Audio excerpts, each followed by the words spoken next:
사무엘상 8장 10절에서 22절.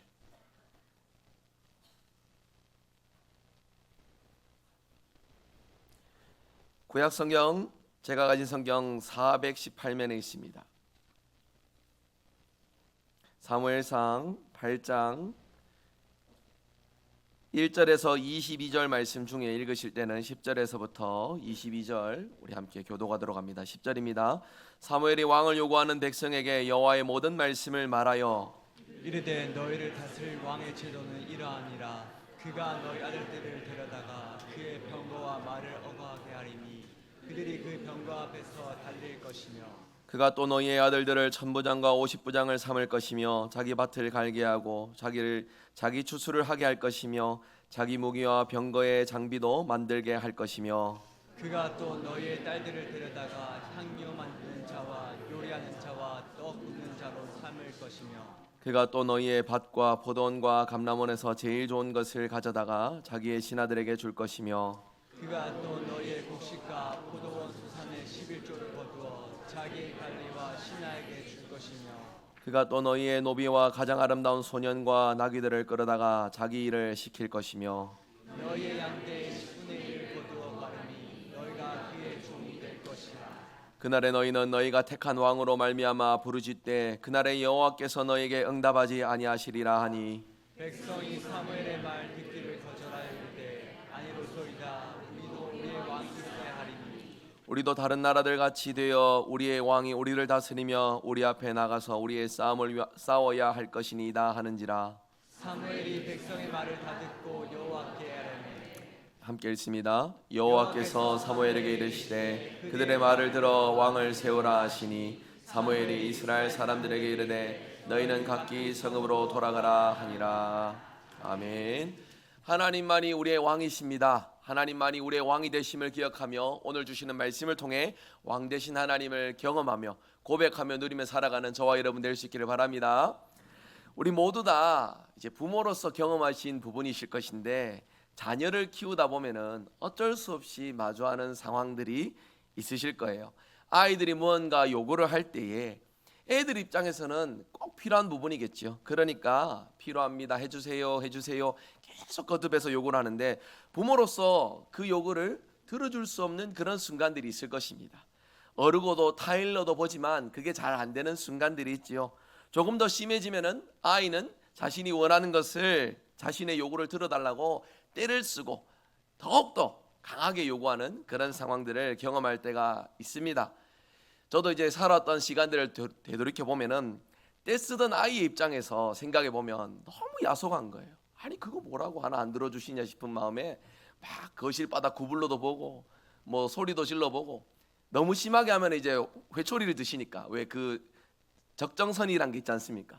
생각해 보면 눈치가 빨랐던 것 같습니다. 어릴 때도 그 적정선을 잘 파악하여 부모님이 노하시지 않는 선에서 계속해서 엄마 나 이거 언제 줄 거예요? 아빠 나 이거 필요한데 계속 집요하게 요구했던 제 모습이 떠오릅니다.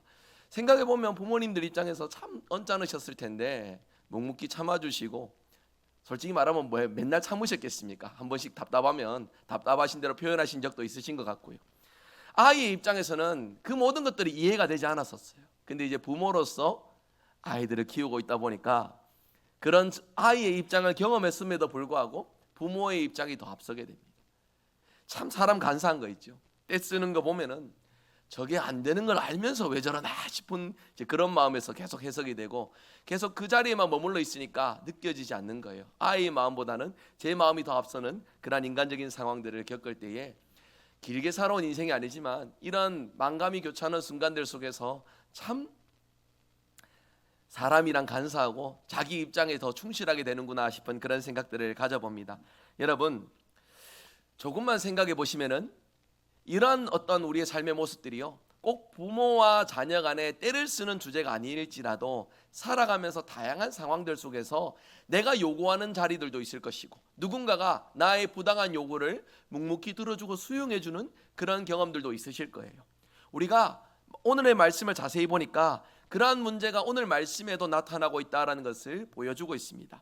아비의 심정으로 자식의 부당한 요구 앞에서도 인내하면서 부당함에서도 긍정의 의미로 나아가게 하는 것이 부모의 도리일 것인데, 여기서 제가 강조하고 싶은 것은 하나님께서 우리를 그렇게 참으시고 인내하시어 하나님의 선하신 자녀의 모습으로 저와 여러분을 인도해 가신다는 것이에요. 신앙의 진리 안에서 이 부분을 우리가 반드시 기억해야 됩니다. 나의 어떤 연약하고 부족한 모습일지라도 우리 하나님은 그 모습 그대로 징벌하시고 혼내시기 위해 존재하시는 분이 아니라 그 모든 모습을 인내하시고 참으시면서 마침내 하나님의 선하신 뜻을 이루실 수 있도록 우리를 인도해 가시는 주인 되신 하나님, 왕 되신 하나님임을 우리가 함께 기억할 수 있어야 되겠습니다.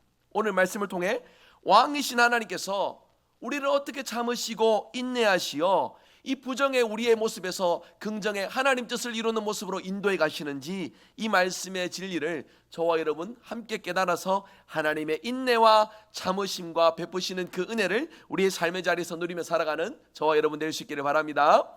오늘 말씀 첫 번째입니다. 성경 속에 일어난 문제를 생각합니다. 왕을 요구했던 이스라엘의 모습들, 그 백성의 목소리를 우리가 한번 생각해 봅니다. 읽진 않았지만 1절에서 9절까지의 내용이 그러한 부분이었는데, 이스라엘 백성들이 사사했던 사무엘에게 왕을 요구하고 있습니다. 다른 힘 있는 나라들 사이에서도 그렇고 이스라엘 내부적으로도 그렇고 우리가 처한 이러한 모든 문제들을 해결하려면 왕이 있어야 된다는 것이에요. 옆에 다른 나라랑 전쟁을 할 때 보니까 저쪽 나라는 왕이 앞장서서 전투를 진두지휘하니 뭔가 좀 이렇게 군대가 일사불란하게 움직이는 것 같고 뭔가 힘이 있어 보이고, 그런 뜻에서 우리도 왕이 있었으면 하는 그런 생각들을 합니다. 이스라엘 내부적으로도 각기의 소견에 옳은 대로 목소리를 내니까 사사기에 거듭해서 반복해서 나오지 않습니까? 사사를 통해 하나님의 통치가 이루어짐에도 불구하고 그 백성이 눈에 보이는 어떤 통치 체계인 왕이 없으므로 자기 소견에 옳은 대로 살아갔던 그런 목소리에 뒤섞여서 이스라엘 사회가 혼란스럽고 어지러운 그러한 상황에 내몰려 있습니다. 여러분, 오늘의 이 말씀의 사건은 이스라엘의 역사 가운데 아주 큰 전환점을 갖고 있는 사건입니다. 그 이유는 하나님께서 직접 그 백성을 다스리시는 신정 통치 체제에서 왕정 체제로 변화하는 그러한 출발선에 나타나는 사건이 오늘 말씀의 사건이기 때문입니다.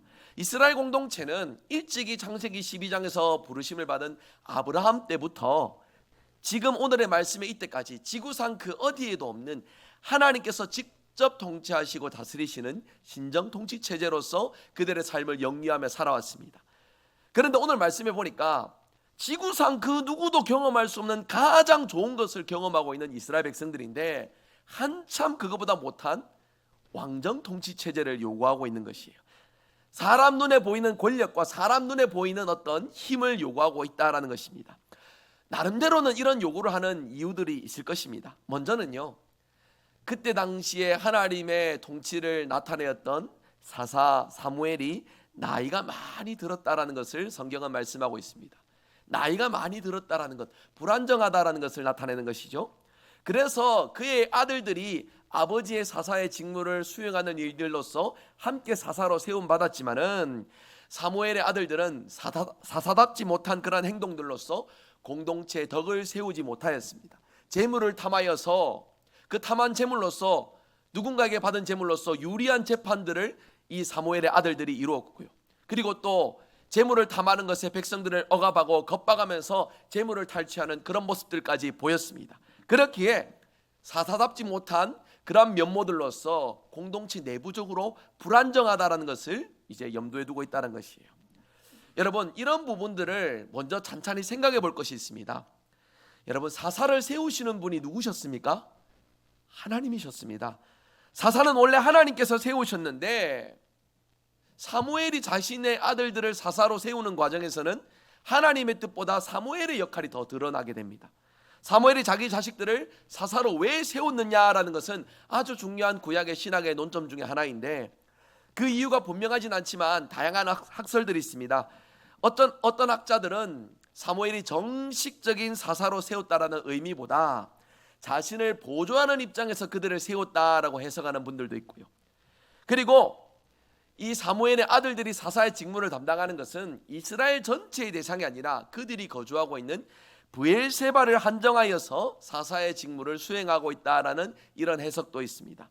또한 어떤 학자는 사사가 세습적인 어떤 제도가 아닌데 사무엘이 그들을 자신의 아들들을 사사로 삼았다라는 것은 아주 예외적인 부분이고 직권남용에 해당되는 부분이다라고 해석하는 이들도 있습니다. 여튼 여러분 5절 이하에서 이스라엘 장로들이 왕을 요구하는 그 목소리 앞에 사무엘이 이것을 기쁘게 듣지 않았습니다. 매우 불쾌한 마음으로 들었다는 것이 성경에 맥락적으로 내포되어 있어요. 바로 자신과 자신의 아들들의 어떤 거취와 관련되어서 목소리를 내는 것이기 때문인 겁니다. 여러분 그럼에도 불구하고 사무엘은 그들의 요구를 가지고 하나님 앞에 있는 그대로 나아갑니다. 그래서 하나님 앞에 이것을 두고 간절히 기도할 때 하나님께서 사무엘에게 하신 말씀이 있는데요. 우리 8절 말씀을 한번 같이 읽어볼까요? 8절 한번 같이 읽어보겠습니다. 내가 그들을 애굽에서 인도하여 낸 날부터 오늘까지 그들이 모든 행사로 나를 버리고 다른 신들을 섬긴 같이 내게도 그리하는구나. 아멘. 애굽에서 데리고 나올 때부터 오늘까지 하나님을 제대로 섬기지 못하고 다른 신들에게 마음이 기울어져 있고 그렇게 하나님을 경히 여기더니 나에게 그러한데 사무엘 너에게도 지금 그렇게 하는구나 라고 하나님께서 단식하시며 말씀하고 있는 것이에요. 하나님 편에서는 지금 이 백성의 이런 모습이 하루 이틀의 문제가 아니라는 뜻입니다. 하나님은 이 백성들의 부당한 요구에 대하여서 너희들이 요구하는 왕정체제의 의미를 알고 있느냐라고 말씀하시며 11절에서부터 17절에까지 너희들이 왕을 요구하는데 이제 이것으로서 너희는 왕의 노예가 될 것이다 라고 11절에서 17절까지 하나님이 그 의미를 해설하여 주세요. 그 백성이 깨달을 수 있도록 다시금 말씀하여 주시는 것입니다. 세워진 왕이 후에 혹여나 복정을 일삼는다 할지라도 너희들이 하나님 앞에 나와서 목소리를 내고 부르짖나 할지라도 내가 응답하지 아니할 것이다라고 18절에 아주 무서운 말씀까지 더해주세요. 하나님이 엄히 경고하시는 말씀입니다. 어르고 다 이르시는 말씀이고 이것이 잘못되었다라는 뜻을 나타내시는 말씀이죠. 여러분 이렇게 하나님께서 엄하게 말씀하시는데도 불구하고 그 백성은 어떻습니까? 하나님의 말씀에 귀 기울입니까? 하나님의 마음을 헤아리고 있습니까? 그렇지 않습니다. 그럼에도 내 마음에 드는 이 일을 이루어 주시옵소서 요구하고 있는 이 백성의 모습이라는 것이에요. 하나님 말씀, 그 말씀 의미를 알겠지만 아닙니다. 우리는 왕이 필요합니다. 왕이 있으면 우리도 다른 나라들 같이 뭔가 힘이 있을 것 같고 왕이 있으면은 우리가 그 왕 아래에서 일사불란하게 안정된 생활을 영위할 것이니 우리는 왕이 필요합니다 라고 요구하고 있는 것이에요. 계속해서 자신들의 요구를 굽히지 않고 있는 이스라엘 백성들의 모습입니다. 여러분 하나님의 뜻을 분별하지 못하는 이스라엘에게 자신들의 목소리에 더 힘을 내는 것이에요. 그들의 마음과 귀가 지금 닫혀 있습니다. 하나님이 무엇을 원하시는지에 대해서는 관심이 없습니다. 자기들 눈에 보이기에 좋아 보이는 것들, 자기들에게 필요한 것들의 마음과 생각이 맞춰져 있으니 하나님이 어떤 말씀을 하셔도 귀를 닫고 마음을 닫고 자신의 생각에 머물러 있는 이 백성의 모습, 하나님의 뜻을 분별하지 못하는 인간의 모습이라는 것이죠. 여러분 바로 오늘 본문에서 드러나고 있는 이스라엘의 백성의 문제는 왕이 없어서 전쟁을 못하는 문제도 아닙니다.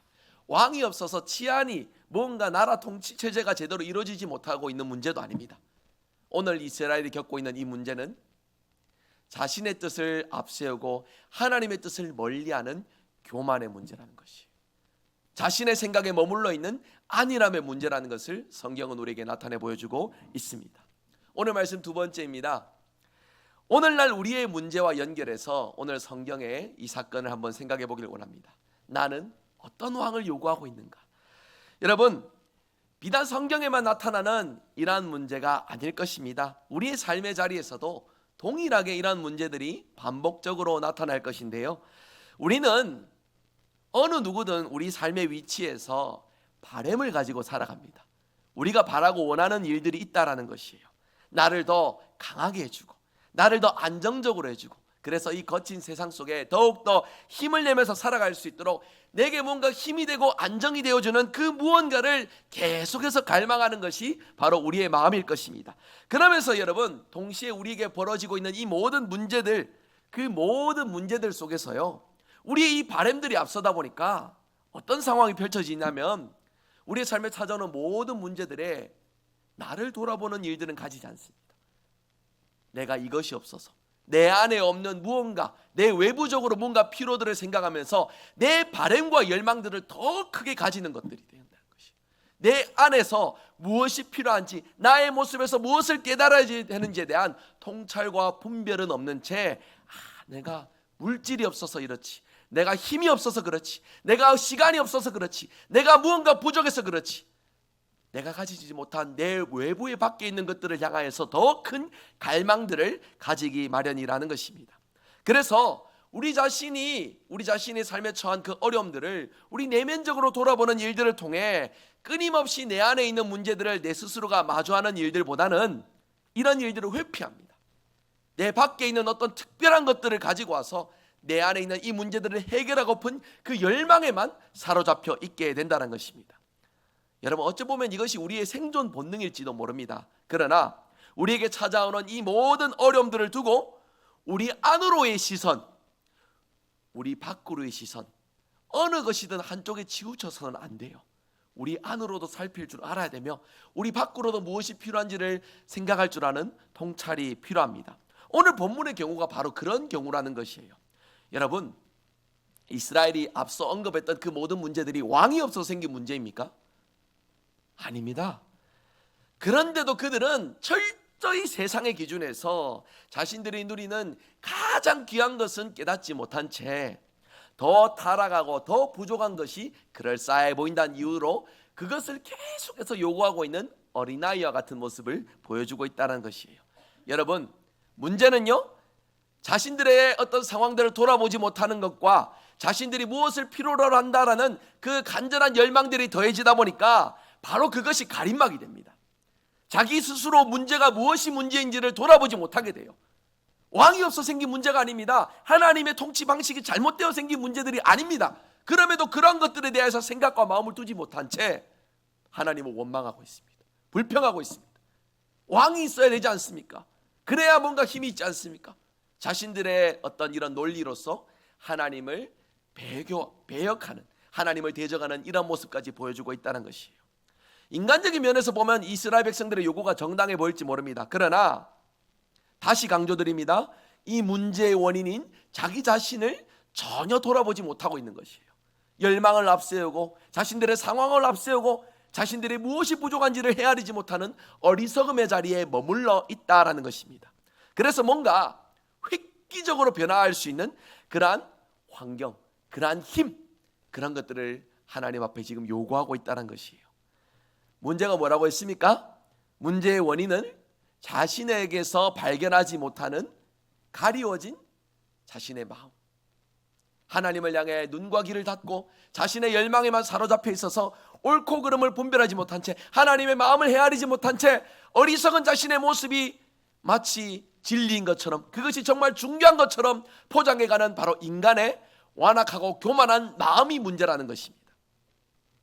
여러분, 우리가 성도로 살아가면서 많은 어려움들을 겪으며 살아가게 될 것입니다. 믿음으로 살아가기 힘든 시대잖아요. 세상에서 많은 불이익들을 감내해야 되고, 그리고 또 핍박과 모진 소리들도 감내해야 되고, 믿음으로 살아가는 일이 얼마나 수고롭고 힘이 듭니까? 얼마나 희생하고 얼마나 양보하고 인내해야 될 순간들이 많습니까? 그런데 여러분, 이러한 것들 속에 사로잡혀 있을 때에요, 우리의 내면을 잘 살필 수 있어야 돼요. 이러한 마음을 향해 시선과 마음이 놓치게 되면은 다 외부로 손가락질하고 외부로 비난의 화살을 돌리게 됩니다. 여러분, 대표적인 예가 저는 코로나19 상황이라고 보여져요. 코로나19 팬데믹 상황에 예배를 드리지 못하고 온라인으로 예배를 드리거나 가정에서 예배를 드리는 그런 상황들이 있었습니다. 이러한 상황에 우리가 우리의 내면을 살피고 어떤 자리에서건 하나님께서 기뻐하시는 모습으로 살아가기에 힘쓴다면 우리의 신앙생활에는 문제가 없습니다. 우리 교회 공동체는 흔들리지 않을 겁니다. 그런데 우리의 신앙생활이 침체되고 교회 공동체가 힘든 상황들을 경험했습니다.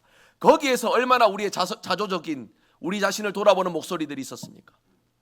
다 정부 탓, 예배를 드리게 하지 못하는 어떤 나라의 행정 탓, 비난의 화살이 다 외부적으로 돌아갔지만 그 일도 물론 맞는 말이겠지만 나 자신을 돌아보는 일들에서는 그만큼 우리가 엄격했나 스스로 돌아볼 수 있어야 됩니다. 여러분, 코로나19는 지나갔습니다. 상황은 끝났습니다. 그런데 한국교회가 회복되어 갑니까? 그렇지 않습니다. 그때의 세상의 맛을 보고 세상으로 이제 떠나갔던 이들이 아직까지도 세상 속에 방황하고 있고 주님께로 돌아오지 못하는 이런 상황들이 펼쳐지는 것은 외부적인 요인이 아니에요. 내부로서 우리의 신앙을, 우리 교회와 나 자신의 신앙을 점검하는 일들이 필요했는데 이것은 회피합니다. 다 외부적인 문제로서 핑계와 탓을 두고 있는 이러한 부분들이 된다는 것이에요. 제가 말씀드린 것은 균형입니다. 외부에도 문제가 있었음이 틀림없지만 그 속에서 동일하게 나의 문제도 직시하고 내 속에 무엇이 필요한지를 점검하는 것이 우리의 신앙의 모습이어야 되는데 그렇지 못했다라는 것이에요. 이스라엘 공동체도 마찬가지였습니다. 여러분, 앞서 언급하였던 사무엘의 아들들의 문제들을 잠깐 한번 생각해 봅니다. 사사라는 이름을 주었습니다. 그리고 사사의 직무를 수행했습니다. 그런데도 하나님의 뜻을 나타내기보다 백성에게 물질을 탐하고 재판을 시시비비를 가려줘야 될 사사들이 재물을 받고서 유리한 판결들을 내려주고 잘못했죠. 타락했죠. 그런데 여기서 질문을 해봐야 됩니다. 하물며 사사도 이 모양인데 그 백성 전체는 어떠했을까? 그 공동체는 여러분 하나님 말씀을 지키기 위해서 추상같이 부들부들 떨면서 그 말씀을 붙들고 살아갔기에 힘썼을까요? 아닙니다. 그런데 누구 탓을 하고 있습니까? 사사들 탓을 하고 있습니다. 여러분, 거기에서 진짜 하나님이 원하시는 것을 알았다면 왕을 요구하는 목소리가 아닙니다. 정결을 요구하고 회복을 요구하여서 다시금 이 공동체가 하나님의 뜻을 이루는 일에 더 힘쓰며 나아가야 했습니다. 하지만 그런 일들은 회피하고 있어요. 내부적인 시선을 두지 못합니다. 왕이 없다라는 그들의 욕심만 앞세워서 이러한 일들을 하나님의 뜻을 뒤로하고 자신들의 뜻을 앞세우려는, 자신이 왕이 되어서 욕망을 실현하려는 인간의 모습이 드러나고 있다라는 것입니다. 여러분, 오늘의 우리의 문제도 동일합니다. 나의 문제를 나에게서 발견하지 못하고 타인에게서만, 환경에서만, 어떤 사회적인 시스템에서만 원인을 찾으려 하는 그러한 우리의 모습들, 그렇게 되면 여러분 나를 정직하게 만나지 못합니다. 나의 문제는 그대로 문제를 방치해둔 채 또 다른 무언가를 찾고 갈구하는 우리의 욕망만 더 커지게 된다는 것이에요. 여러분, 질문 드려봅니다. 그때 원하는 우리의 욕망들이 있을 것인데 그것이 실현되면 그 문제가 반복이 안 될까요?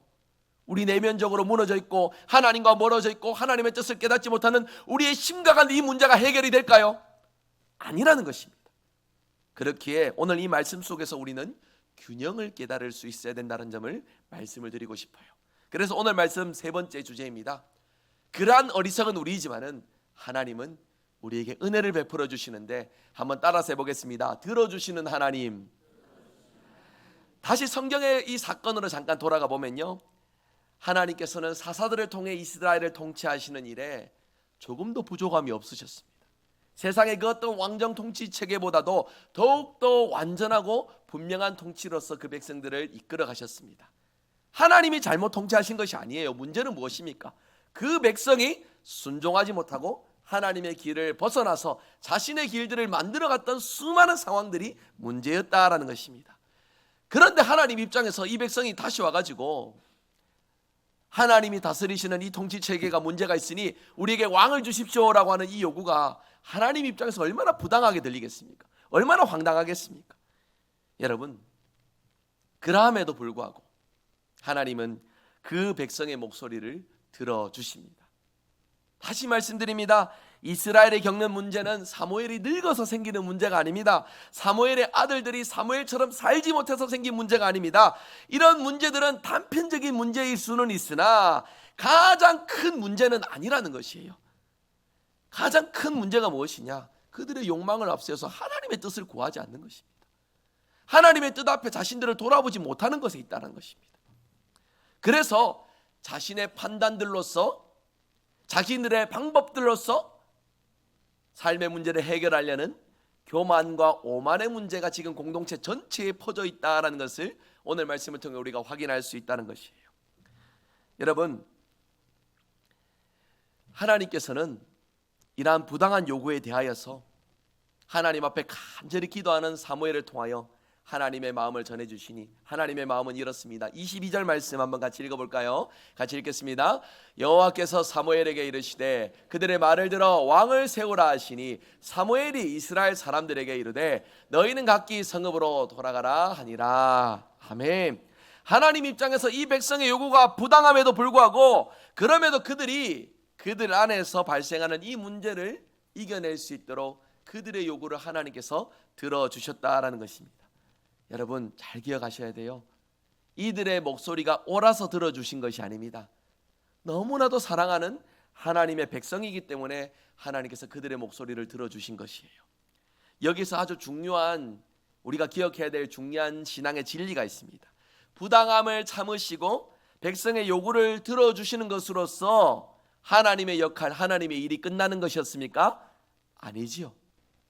부당한 요구를 들어주셨지만은 왕이신 하나님, 아버지 되신 하나님께서 그 요구를 통하여서 그들이 부당한 자리에서 옳은 길로 나올 수 있도록 하나님은 계속해서 하나님의 역할들을 하신다라는 것입니다. 이것을 우리가 표현할 때 하나님의 선택과 하나님의 유기와 성도의 견인이라는 우리 개혁주의 신앙 안에서 신학체계 안에 있는 아주 중요한 신앙의 주제들을 생각을 해야 되는데, 제가 신학의 어떤 주제들을 강론하는 자리가 아니라 오늘 하나님 주신 말씀을 살피는 자리니 핵심적인 부분만 잠깐 다루고자 합니다. 여러분, 하나님은 우리의 요구와 바램들이 합당하지 않다 할지라도 하나님의 더 크신 선하신 계획들을 이루시기 위하여서 우리를 참아주시는 분이 바로 하나님이십니다.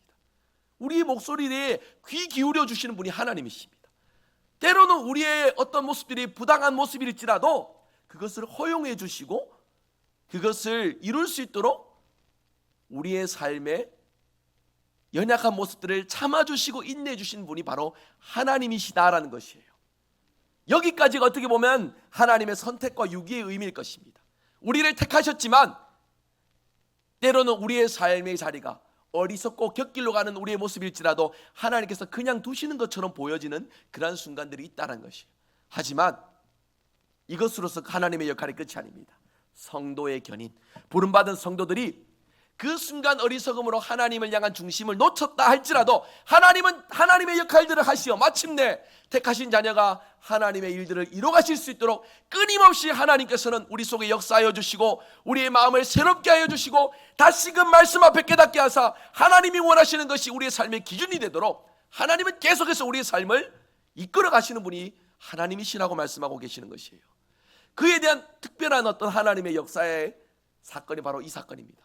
왕의 목소리, 왕을 요구하는 것은 부당한 요구였습니다. 하지만 그 백성의 목소리를 들어주심으로 하나님은 그들을 참으시고 인내하시어 들어주시어서 그들의 바램이 인간의 욕망과 교만으로서 얼룩지는 것이 아니라 그것마저도 하나님의 선하신 열매를 맺는 방편이 될 수 있도록 하나님은 그 백성을 끝까지 사랑하시고 은혜를 베풀어 주시는 분이 우리 하나님이시다라고 말씀하고 있는 것입니다. 여러분, 이것이 오늘날의 우리의 삶과 어떤 관계가 있느냐? 간단하게 정의를 드리면요, 여기 계신 모든 분들이 신앙의 진리를 다 잘 아실 것입니다. 믿음 생활을 어떻게 해야 되는지 모두 다 정답을 알고 계세요. 이미 다 잘 알고 계실 겁니다. 하지만 정답대로 살아가는 것이 쉽습니까? 어느 순간에는 믿음으로 살아가는 일에 소홀해지고 어느 순간에는 하나님이 원하시는 것을 알지만 내가 지켜내지 못하는 그런 순간들도 있을 것입니다. 그때에 우리 안에 계신 성령께서 깨닫게 하시는 것들로서 때로는 죄책감도 가지고 때로는 연약한 자리에 머물러서 고통과 어려움을 겪는 것이 우리의 마음일 것인데요, 여러분, 신기하게도 그런 일들이 반복이 되면은 더 이상 고통스럽지 않습니다. 더 이상 불편한 양심을 느끼지 못합니다. 오히려 내가 더 많은 것을 누리고 싶고 내가 더 많은 것을 하고 싶고 내가 더 많은 것을 내 뜻대로 이루고 싶은 나의 욕망이 내 속에서 더 크게 자리 잡고 있다는 것이에요. 잘 기억하십시오. 하나님이 그러한 우리의 마음을 가졌을 때마다 찾아오셔서 다 징벌하시고 혼내시고 우리의 삶을 치시는 하나님이 아니십니다. 때로는 사랑의 눈으로 인내하시면서 우리의 삶을 들어주시고 우리의 삶을 두고 기다려주시고 품어주시는 분이 하나님이시라는 것이에요. 하지만 그 정도가 아닙니다.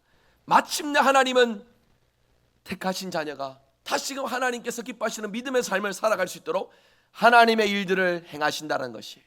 그것이 때로는 우리의 마음속에 깨닫게 하시고 순종케 하시고 돌이키게 하시는 역사들로도 나타나고요.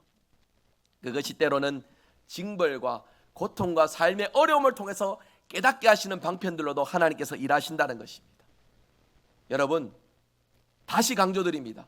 우리 모두 다 신앙의 진리를 잘 알고 있습니다. 이미 정답을 잘 알고 있습니다.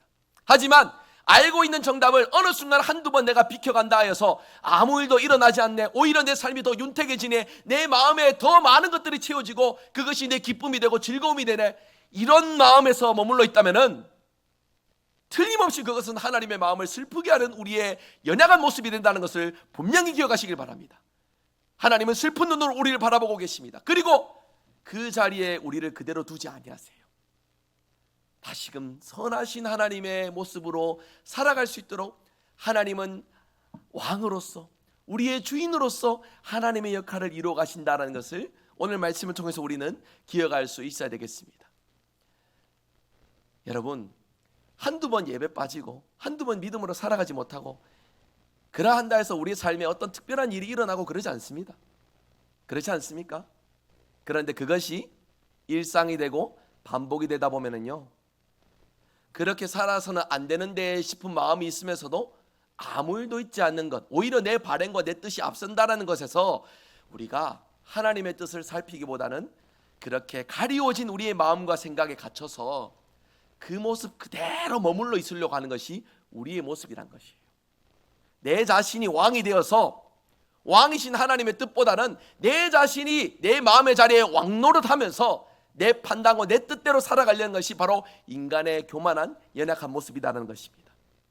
그러나 그럼에도 불구하고 하나님은 끝까지 우리를 사랑하시고 절대로 포기하지 않으신다 말씀하고 계세요. 로마서 8장 38절 39절 말씀입니다. 우리 한번 같이 읽어보겠습니다. 내가 확신하노니 사망이나 생명이나 천사들이나 권세자들이나 현재일이나 장래일이나 능력이나 높음이나 깊음이나 다른 어떤 피조물이라도 우리를 우리 주 그리스도 예수 아래 있는 하나님의 사랑에서 끊을 수 없으리라. 할렐루야, 아멘. 우리의 어떤 연약한 모습일지라도 하나님은 우리를 절대로 포기하지 않으신다 말씀합니다. 그 어떤 교만과 죄악일지라도 절대로 우리를 하나님의 사랑에서 끊어낼 수 없다 하십니다. 그렇게 왕이신 하나님이 우리의 삶에 친히 찾아와 주십니다. 말씀을 통해 깨닫게 해주시고 불현듯 어느 순간 지나가면서 마음으로 하나님을 생각했던 그 한 번으로써 우리의 심령을 변화시켜 주시는 놀라운 하나님의 은혜를 베풀어 주신다 약속하여 주시는 것이에요. 여러분, 하나님의 이 목소리에 우리의 마음과 귀가 열려있기를 간절히 소망합니다. 그리하여서 우리의 수많은 신앙의 세월들 속에서 이 자리를 머물러 고수하는 어리석음의 모습이 아니라 한 걸음이라도 주님 앞에 나아갈 수 있는 모습, 한 치 앞도 모르는 인생이지만 그 인생을 인도하시는 하나님의 손길을 의지하여 지금의 우리의 모습에서 거룩과 경건을 이루며 하나님의 뜻을 이루며 살아갈 수 있는 저와 여러분 되시기를 간절히 소망합니다. 이 일을 위해 하나님은 지금도 우리를 참고 계십니다. 지금도 인내하시며 하나님의 이 자리로 우리를 초대하고 계십니다. 하나님의 이 부르심을, 하나님의 이 기다리심을, 우리의 삶을 수용해 주시고 인내해 주심을 저와 여러분 기억하시며 오늘도 하나님의 그 선하신 계획 아래에 살아감을 고백하며 하나님의 은혜와 사랑 속에 하나님과 더 밀접한 관계로 살아갈 수 있는 저와 여러분 되시기를 간절히 소망합니다. 말씀 맺습니다. 여러분, 생각해 보면 그런 것 같아요. 여기 계신 우리 모든 분들이 하나님께서 우리 왕이 되십니다라는 이 고백을 부정하실 사람 누가 있습니까? 다 인정하실 거예요. 그런데 돌이켜 생각해 보면 하나님께서 왕이 되시는 이 믿음의 삶을 우리가 기뻐하고 더 즐거워하고 누려가는 일에 힘쓰기보다는요, 내가 내 마음의 왕자리에 딱 앉아가지고 내 마음을 더 채우고 싶은 대로, 내가 더 하고 싶은 대로, 내가 옳고 그르고를 판단하고 내가 살아가고 싶은 대로 살아가려는 그러한 우리의 모습들, 우리는 그런 모습들을 더 즐거워하며 살아가고 있는지도 모릅니다. 여러분, 그렇게 내 삶을 내가 책임지고 살아가는 우리의 모습에 내 삶에 생겨나는 어떤 문제들, 큰 어려움들 속에 그 문제의 원인을 나에게 두는 경우가 얼마나 있습니까? 다 외부 밖으로 둡니다. 누구 때문에 이렇게 어렵게 되었고, 내가 무엇이 없어 이렇게 어렵게 되었고, 자꾸 외부에 대해서 핑계를 대게 돼요. 여러분, 하나님의 경륜은 그런 우리를 택하여 주시고 구원하여 주셔서 끝까지 참아주시고 인내하여 주시어 마침내 하나님의 선하신 자녀로 살도록 우리를 인도하시는 것이 바로 하나님의 아름다운 사랑의 모습이란 것을 오늘 말씀을 통해서 우리에게 들려주고 계십니다. 하나님의 이 사랑의 이야기, 왕이신 하나님께서 우리를 얼마나 사랑하시는지 이 사건 속에서 우리가 한 번 더 깊이 깨달아 아비가 자녀의 어리석은 그 투정 앞에서도 그들의 요구를 들어주며 그 자녀를 사랑함 속에서 그 자녀가 그 연소한 모습에 살아가는 것이 아니라 더 큰 장성한 분량으로 살아갈 수 있도록 이끌어주는 그 아비의 아름다운 사랑의 모습이 바로 우리 아버지 하나님의 사랑의 모습이었음을 저와 여러분 다시 한 번 더 기억할 수 있길 바랍니다. 우리를 그렇게 참아주셨습니다. 우리를 그렇게 기다려주고 계십니다. 그렇게 인내하시면서까지 하나님의 선하신 뜻대로 우리를 이끌어 가시기를 원하십니다. 그런 하나님을 우리의 왕으로서 모시며 살아가며 하나님의 은혜 속에 날마다 왕이신 하나님을 통해 그 다스리심과 그 통치를 기뻐하며 살아가는 저와 여러분 되시기를 주 예수 그리스도의 이름으로 축복합니다. 아멘. 우리 함께 찬양하기를 원합니다.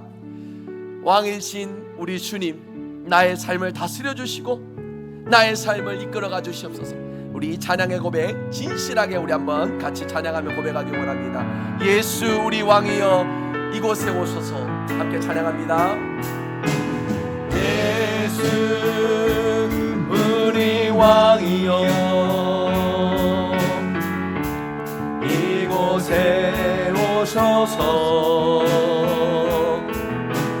보좌로 주여 임하사 찬양을 받아 주소서. 주님을 찬양하오니 주님을 찬양하오니 주님을 경배하오니 왕이신 예수여 오셔서 좌정하사. 우리 두 손 들고 한 번 더 고백합니다. 예수 나의 왕이여 예수 나의 왕이여 나의 왕이여 이곳에 오셔서 보좌로 우리 주님 임하여 주시옵소서. 보좌로 주여 임하사 찬양을 받아 주소서. 주님을 찬양하길 원합니다. 주님을 경배하길 원합니다. 주님을 경배하오니 왕이신 예수여 오셔서 좌정하사 다스리. 주님을 찬양하오니 주님을 찬양하오니 주님을 경배하오니 왕이신 예수여 오셔서 좌정하사 다스리소서. 이 시간 우리 함께 기도하길 원합니다. 오늘 말씀 기억하시며 기도하실 때에 하나님만이 우리의 왕 되신 고백하며 순종하며 살게 하여 주시옵소서. 나의 삶을 주님 다스려 주시옵소서. 참으시고 기다리시면서까지 하나님의 선하신 계획으로 인도하시는 그 하나님의 손길을 내가 발견하게 하시고 의지하게 하여 주시옵소서.